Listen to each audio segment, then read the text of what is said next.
ఎక్కడికి వెళ్ళేది? ఏదే మీ ఇద్దరు ముఖ చిత్రాలు కొంచెం కవర్ చేయాలి. ఫేస్ కాస్త టర్నింగ్ ఇచ్చుకోండి.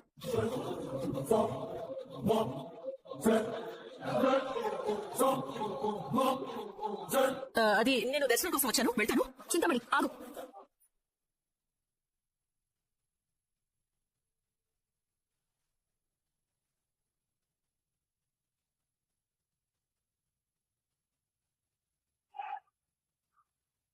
దర్శనం కోసం వచ్చారా? మేము ఇస్తానండి అడ్వాన్స్ కోసం వచ్చారా?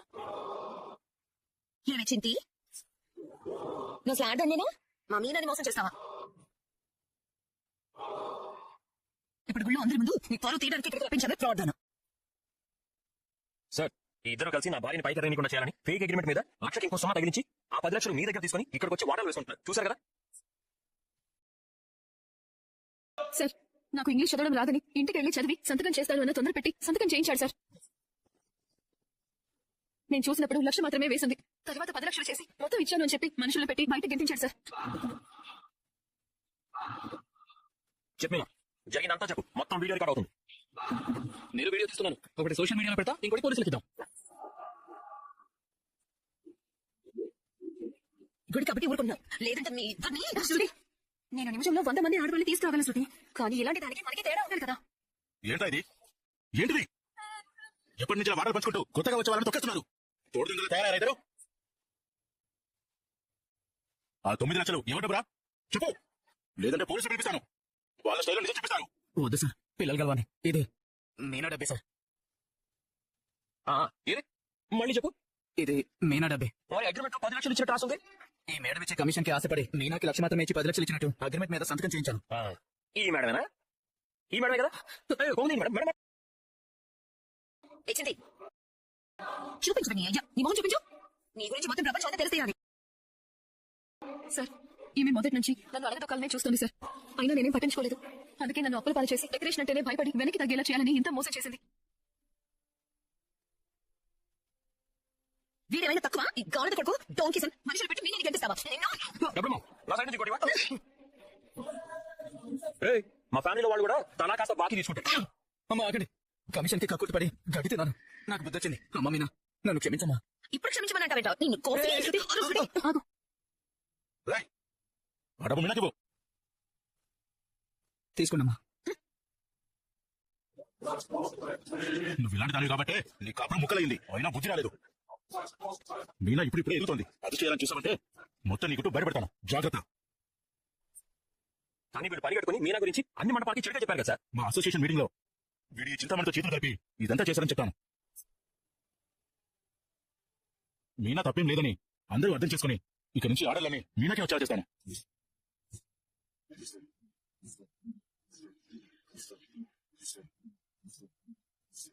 మా ఫంక్షన్ హాల్కి వచ్చే ఆర్డర్లు కూడా మీనాకే ఇప్పిస్తాను.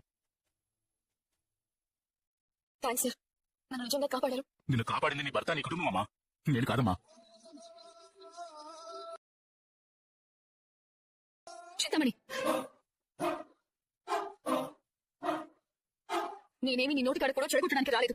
ఇన్ని ఫంక్షన్ హాల్ ఉన్నాయి, అన్ని నువ్వు డెకరేషన్ చేయలేవు. కొన్నైనా నేను చేసుకోవాలనుకున్నాను, కానీ నన్ను ఇంత మోసం చేశావు కదా. ఇక నుంచి నీకన్నా నాకు పెద్ద శత్రువు ఇంకెవరు ఉండరు. నేను ఎంత జాగ్రత్తగా ఉండాలి అనే గుణపాఠం నీ నుంచి నేర్చుకున్నాను. నువ్వు బాగుపడాలని కష్టపడు, కానీ ఎదుటి వాళ్ళు బాగుపడకుండా చేయాలని కష్టపడు. ఈ వీడియో నా దగ్గర భద్రంగా ఉంటుంది. నా భార్య మోసం చేసినందుకు నిజానికి నేను పోలీసులు చెప్పాలి, కానీ ఆడదాని క్షమిస్తున్నాను. మళ్ళీ ఇదేదైనా మోసం చేయాలని చూస్తే నాకు ఒక్క మాట ఫోన్ చేసి చెప్పక్క. పూలమ్మే వాళ్ళంతా వచ్చి సూదంతో గుచ్చి మరీ చంపేస్తారు. ఓవేచింది, నాకు ఇంకా కోపం తగ్గలేదు. నెత్తి మీద కొబ్బరిగా వేసుకోవతాను. మళ్ళీ ముఖం నాకు చూపించుకో. వెళ్ళు.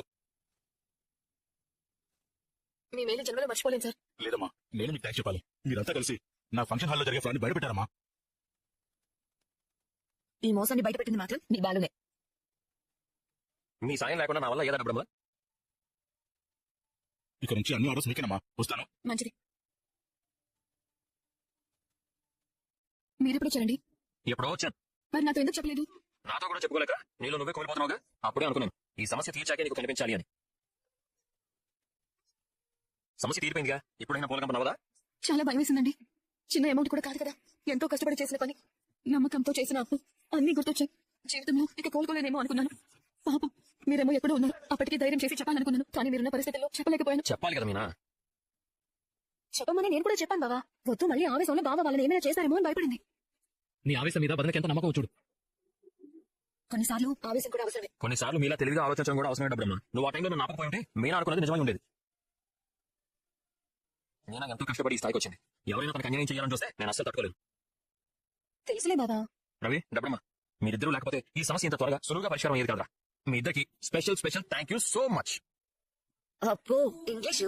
ఈ మధ్య ఈయన ఇంగ్లీష్ తప్ప వేరే భాష మాట్లాడలేదు. వాళ్ళ పొగరు మీనా నాకు సిగ్గా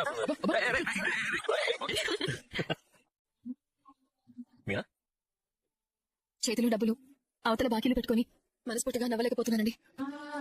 ఎందుకు వదినా? ముందు ఆ సింగరాజ్ గారికి నా దగ్గర పనిచేసిన వాళ్ళకి ఇచ్చేస్తే అప్పుడు నా మనసు కుదిరి పెడుతుంది. అవునవును, ముందు ఆ పని చేయాలి. అప్పుడే సమస్య పూర్తిగా పోయినట్టు. అయిపోయినట్టే, డోంట్ వరీ అన్నయ్య.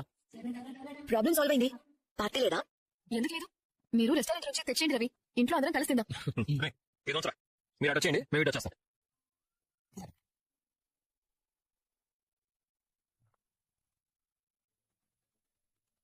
నానా, ఏంటో ఇదంతా? ట్రిప్ ఎప్పుడు పూర్తయింది? ట్రిప్ అయింది నాన్న, ఇంకో పని కూడా పూర్తయింది. ఏంటిదంతా? వంట చేయకుండా నలుగురు ఎక్కడెళ్ళారు? 4 స్తంభాలు ఆడడానికి వెళ్ళాం. నీకేమైనా అభ్యంతరమా? ఈవేళ నేను వంట చేయను. ఏంటి? మీరు సరిగ్గానే విన్నారు. ఏం విన్నావు? ఏం చెప్పింది నలభైమా? వదిన వంట చేయని చెప్పింది. ఇవాళ మీనా వంట చేయదు. మరి మేమంతా ఏం తినాలి? ఏం తినాలి? గాలి భోజనం చేయాలి. విన్నారా? మేమంతా గాలి పోంచాలంట. లేదంటే క్యాష్ బంగారం ఏమైనా ఉంటే అది ఇంకేయచ్చు. ఎలా కనిపిస్తున్నారా మేము? ఏనాడు వంట చేయని స్త్రీమూర్తిలాగే కనిపిస్తున్నాం. చూసారా, వంట చేయదంట. చేయదు. ఎందుకు చేయదు? వాళ్ళ చేతిలో ఏవో ఉన్నాయి కదా. వీటిని బిర్యానీ ప్యాకెట్ ఎందుకు? బిర్యానీ ముందే ఏంటో ఆ విశేషం? మీనా 10 లక్షల ఆర్డర్ విజయవంతంగా పూర్తి చేసింది. అందుకే పార్టీ ఇస్తున్నానా? ఆర్డర్ పూర్తి చేసిందా? ఏ చెయ్యని మీకెవరైనా చెప్పారా అత్తయ్య? చెయ్యకూడదని మీరెవరితోనైనా చెప్పారా? ఈ ఆర్డర్ ఆగిపోతుందని ఇన్ఫర్మేషన్ మీకు ఎవరైనా ఇచ్చారా? ఏం మాట్లాడుతున్నారు? నాకేం సంబంధం లేదు. ఇంట్లో వంట చేయకుండా బయటికి ఎందుకు వెళ్ళాలని మాత్రమే అడిగాను. ఆగుమా, అవన్నీ తర్వాత మాట్లాడుకోవచ్చు. ఇక్కడ బిర్యానీ అంట. బిర్యానీ అనగానే వెనక కుక్కలు వస్తున్నట్టు నువ్వు ఈ పాస వెనక కుక్కల వాసన చూస్తూ ఉంటావు. మీ అమ్మ పార్టీ ఇచ్చింది, అప్పుడు ఆగమని చెప్పలేదు. వాళ్ళ బాలుగాడు పార్టీ ఇస్తున్నాడు, కానీ ఇప్పుడు ఆగమని చెప్తున్నారు. అందరూ కలిసి తినాలని తీసుకొచ్చాం. చూసా, మీనా కూడా చెప్పింది బిర్యానీ రోహిణి. ఏదో మావాడు నువ్వు. నేను నా భార్య బాధలో ఉంటే మీరంతా పార్టీ చేసుకున్నారా? నీ భార్య బాధగా ఉంటే మేము పార్టీ చేసుకోలేదు. నేను ఆనందంగా ఉన్నాను కాబట్టి పార్టీ చేసుకునే టైంలో నీ భార్య బాధలో ఉంది. పోనీయండి, ఈ రోజు మనం సంతోషంగా ఉన్నాం కదా, పాతవని ఎందుకు గుర్తు చేసుకోవడం? అసలు మీ ఆవిడ అప్పుడు ఎందుకు బాధగా ఉంది, ఇప్పుడు ఎందుకు అంత సంతోషంగా ఉంది? సరిగ్గా విను. మీనాని మోసం చేసి అగ్రిమెంట్ మీద సంతకం తీసుకుని శాశ్వతంగా డెకరేషన్ మాన్పించాలని కొందరు ప్లాన్ చేసుకున్నారు. 1,00,000 అని అక్షరాల్లో చూపించి 10 లక్షలు ఇచ్చినట్టు సంతకం చేయించారు. మీనా మళ్ళీ ఆర్డర్ తీసుకునే ధైర్యం చేయదు. మోసాన్ని మోసంతోనే తిప్పికొట్టి దాని వెనుకున్న వాళ్ళని బయట పెట్టి ఈయన నా డబ్బు నాకు వచ్చేలా చేశారు మావయ్య. చింతమణి ఆగు. జరిగిందంతా చెప్పు, మొత్తం వీడియో రికార్డ్ అవుతుంది. లేదంటే పోలీసులు పిలిపిస్తాను. వాళ్ళ స్టైల్లో నిజం చెప్పిస్తారు. మీనా డబ్బే సార్. ఇక నుంచి ఆర్డర్లన్నీ మీనాకే వచ్చేలా చేస్తాను. ఇక నుంచి నీకన్నా నాకు పెద్ద శత్రువు ఇంకెవరు ఉండరు. ఇది నిజంగా చాలా గొప్ప విషయం, విజయం. మొదటిసారి బాలు ఎవరితోనూ గొడవ పడకుండా ఇంత పెద్ద సమస్యని తెలివిగా పరిష్కరించారన్నమాట. రే బాలు, ఇక ముందు కూడా బుద్ధితో తెలివితోనే సమస్యలు పరిష్కారం అయ్యేలా చూసుకోరా. చూసారా, జీవితంలో పైకి రావాలనుకుంటే మీనానే ఆదర్శంగా తీసుకో. ఎంతమంది మీనా పైకి రాకూడదని కోరుకున్నా మీనా గెలుపు రావలేకపోయారు. కష్టపడి పైకి రావాలనుకునే వాళ్ళకి మీనానే ఉదాహరణగా చూపించాలి. ఎస్, పైకి రావాలనుకుంటే ఇంట్లో వాళ్ళ డబ్బులు నగలు ఇంట్లో వాళ్ళకి తెలియకుండా గుట్టుకు అనిపించకూడదు. కష్టపడాలి. ఇక్కడ నుంచైనా మీనాని ఇన్స్పిరేషన్ గా తీసుకోవాలి. ఇంతకీ బిర్యానీ ఎప్పుడు పెడతారు? వాళ్ళు నిన్నే అంటున్నారు మనం. దీన్ని కూడా కలిపి అంటున్నాను రోహిణి. అలా కాదు, బాలు లేని టైంలో అంత పెద్ద మోసం జరిగితే నీలో నువ్వే మదపడుతూ ఉన్నావమ్మా. వీళ్ళేమో ఏంటి అని అడగకుండా పార్టీ చేసుకున్నారా? అందుకే అన్నింటికీ కలిపి నా భార్యను అభినందించాలన్నా, గర్వంగా బొగరుగా నా భార్య మెడలో పూలమాల వేసి సత్కరించాలి. ఏమండి, వద్దండి. అమ్మా మీనా, ఈ ఇంట్లో ఈ సత్కారం పొందే అర్హత నీకు మాత్రమే ఉందమ్మా. నిన్ను చూస్తుంటే నిజంగా గర్వంగా ఉంది. వేసుకో.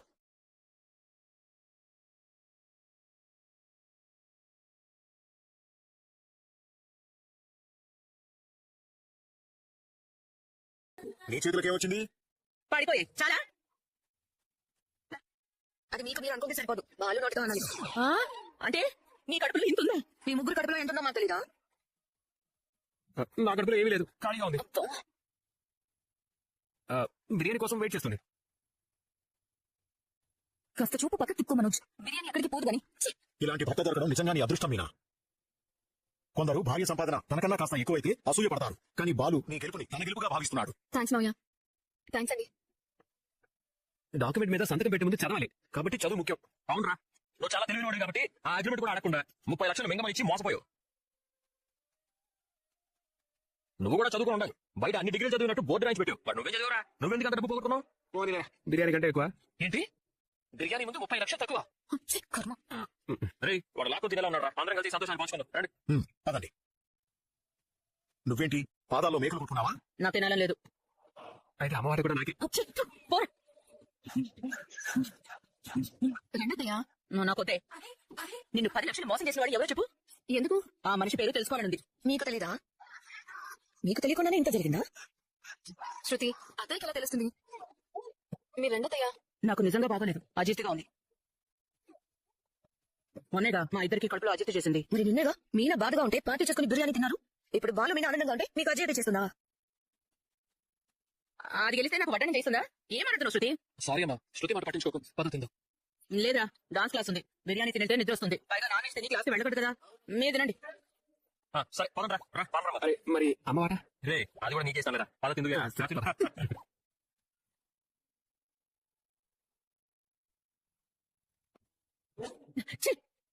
చింతామణి ఎంత ధైర్యం చెప్పింది. మీనా ఇక ఇంట్లోనే కూర్చుంటుంది, పూల డెకరేషన్ మానేసింది, ఇక దాని బతుకు రోడ్డు మీద పూలు అమ్ముకోవడమే అని నమ్మకంగా చెప్పింది. నేను అది నిజమే అనుకున్నాను. ఇక నుంచి దాంతో ఇంటి పని మొత్తం చేయించుకోవాలని కలగన్నారు. కానీ చివరికి ఏం జరిగింది? ఆ బాలుగాడు రవి శృతి మొత్తం కలిసి దీన్ని గెలిపించారు. ఇప్పుడు వాళ్ళందరూ కలిసి పండుగ చేసుకుంటున్నారు. వాళ్ళ మొహంలో నవ్వు చూస్తుంటే నాకు ఒళ్ళు మండిపోతుంది.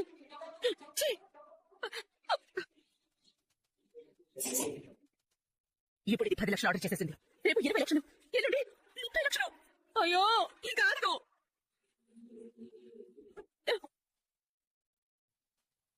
అతయ్య, ఏంటి? ఏమైంది అతయ్య? చూస్తుంటే చాలా ఆవేశంగా ఉన్నట్టున్నారు. ఏం లేదే, నువ్వెందుకొచ్చావు? మీకోసం మజ్జిగ తెచ్చాను. నేను అడిగాను మరి. మీ కోడలుగా మీకేం కావాలో తెలుసుకుని ఇవ్వడం నా బాధ్యత. అబ్బో, బాధ్యత, పెద్ద బాధ్యత. కొత్తకేదో సేవలు చేస్తున్నట్టు చెప్తున్నావు. నా సంగతి అటుంచండి. మీరేంటి ఉదయం నడవడం మర్చిపోయారా? ఈ గదిలో అటు ఇటు తెగ నడిచేస్తున్నారు. మీ ఒళ్ళు చోటంతా తడిచిపోయింది. ఇప్పుడు ఏం కావాలి? అంటే అందరం కలిసి భోజనం చేస్తున్నారు, మీరు మాత్రం ఏమీ తినకుండా వచ్చేసారు. అందుకే కాస్త మజ్జిగ తీసుకొచ్చాను. తాగితే కడుపు కాస్త తేలిగ్గా ఉంటుంది. చెప్పాను కదా, నాకు అజిత్తుగా ఉంది. ఇప్పుడు ఏం తినాలేదు. అవునులేండి, నాకు అర్థం అవుతుంది. మీ కడుపు ఎప్పుడు పడితే అప్పుడు పాడవదు. కొన్ని విషయాలు జరిగినప్పుడే ఎక్కువ ఇబ్బంది పెడుతుంది, ముఖ్యంగా అందరం సంతోషంగా ఉన్నప్పుడు. అయినా మీరు డాన్స్ గురించి వెళ్ళాలని గదిలోకి వచ్చారు కదా, ఇంకా రెడీ కాకుండా ఏం ఆలోచిస్తున్నారు? మీరు అనుకున్నట్టు జరగలేదని బాధపడుతున్నారా?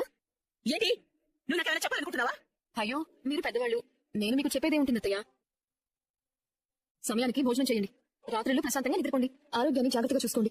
ఇవి చెప్పడం తప్ప మిగతా విషయాల్లో మీరు కదా నాకు చెప్తారు. చూడు, నువ్వేదేదో ఊహించుకుని నన్ను తప్పుగా చూడుకో. నేను చూడడమే ఉంది అత్తయ్య, మీకు మీరు బాగున్నారనిపిస్తే చాలు. సరే అత్తయ్య, ఈ మధ్య తాగేయండి, ఆ తర్వాత డాన్స్ స్కూల్కి వెళ్ళండి. అక్కడ మీకు ఇష్టమైన స్టూడెంట్ ఉంది కదా, తనతో బాగా మాట్లాడుకోండి, సరేనా? నా పొద్దు చెప్పాను కదా, ఆ గ్లాస్ కూడా తీసుకెళ్ళిపో. ఆఖరిగా అనిపిస్తే తాగండి.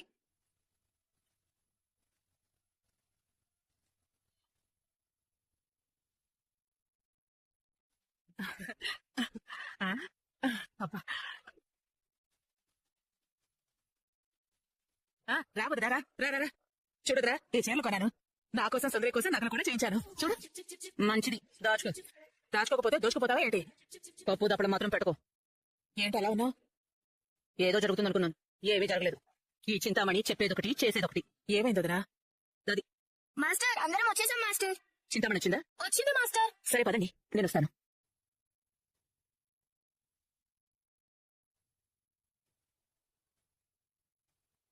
ఏంటి చింతామణి చింతగా కనిపిస్తున్నావు? ఎవరినైనా అడగదొక్కాలనుకుంటే పరిస్థితులు ఎదురు తిరుగుతున్నాయా ఏంటి? మీకు నా గురించి బాగా అర్థమైనట్టుంది. బాగా. మీలాంటి వాళ్ళు చేసే తక్కువ, చెప్పేది ఎక్కువ. చింతామణి, ఇదిగో ఓడిపోయిన అశుభ సందర్భంలో అశుభాకాంక్షలు. క్యాలీఫ్లవర్ ఓకే, తీసుకోండి.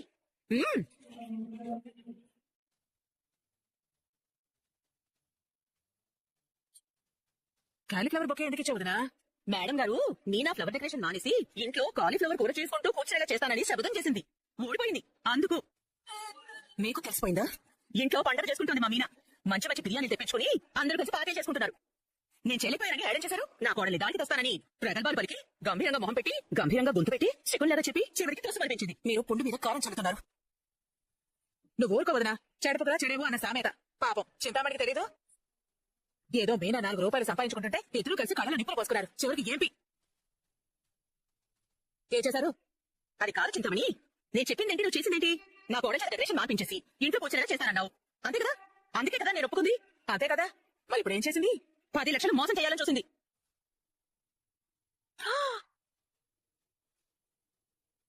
ఏమా, నేను డైలీ సీరియల్ కనబడే అత్తని కాను. నా కోడలు నా మాట వింటూ ఇంటి పట్టునే ఉండి కమ్మగా వండి పెట్టాలనుకునే అతని. అంతేగాని దాన్ని 10 లక్షలు మోసం చేస్తే ఓ అమ్ముకునేది. 10 లక్షలు ఎక్కడి నుంచి తెచ్చేది? అది తెలిస్తే మా ఆయన ఇల్లు తాకట్టు పెట్టేసిస్తారు. నా పంపకే ఎదురొచ్చేది.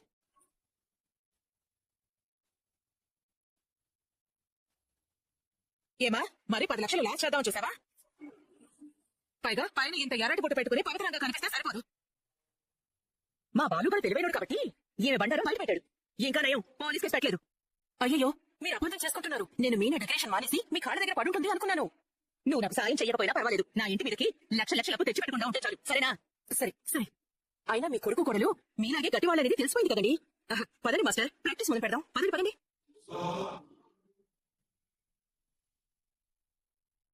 ఏమ్మా, ఎన్నిసార్లు ఫోన్ చేయాలి? 2 రోజుల్లో డబ్బులు ఇస్తా చెప్పి ఇలా చేస్తావా? నేను కావాలని చేయలేదు. అసలు ఏం జరిగిందంటే మా కార్నర్ గారికి కావాల్సింది డబ్బు. సార్, ఒక ఆడపిల్ల మీద అలా అరవడం మంచి పద్ధతేనా? తప్పించుకునే అమ్మాయి అయితే ఇక్కడ తిరిగి వచ్చేదా? నోరు మూసుకొని లోపలికి వెళ్ళు. నువ్వు కూర్చోమ్మా. సార్, మీరు కోప్పడకుండా నన్ను కూర్చోమంటున్నారు. ముందు కూర్చోమ్మా. నేను మీరు పెట్టిన గడువు లోపల డబ్బు ఇవ్వకుండా మాట తప్పాను. నన్ను క్షమించండి. ఎవరు ఇచ్చేవాళ్ళు, ఎవరు తప్పించుకునేవాళ్ళు నాకు తెలిసిపోతుందమ్మా. ఆ మాత్రం అనుభవం లేదే అంత డబ్బు ఇవ్వను కదా. అవును, ఎందుకు ఆలస్యమైందమ్మా? ఫంక్షన్ అయిన వెంటనే బిల్లు సెటిల్ చేస్తారు కదా. చేయలేదు. చేయలేదు? మోసం చేశారు. అబద్ధం ఆడారు. ₹1,00,000 అడ్వాన్స్ ఇచ్చి 10 లక్షలు ఇచ్చినట్టు రాసుకున్నారు. ఎవడు వాడు? వాడి వెనక ఇంకొకరున్నారు. ఈ వృత్తిలో నేను కొత్తగా అడుగు పెట్టాను. ఇందులో ఇదివరకే ఉన్న వాళ్లకు అది నచ్చలేదు. ఈ పోటీ నుంచి నేను తప్పుకునేలా చేయాలనుకున్నారు. ఎవరమ్మా వాళ్ళు? ఎవరది? చింతామణి అని.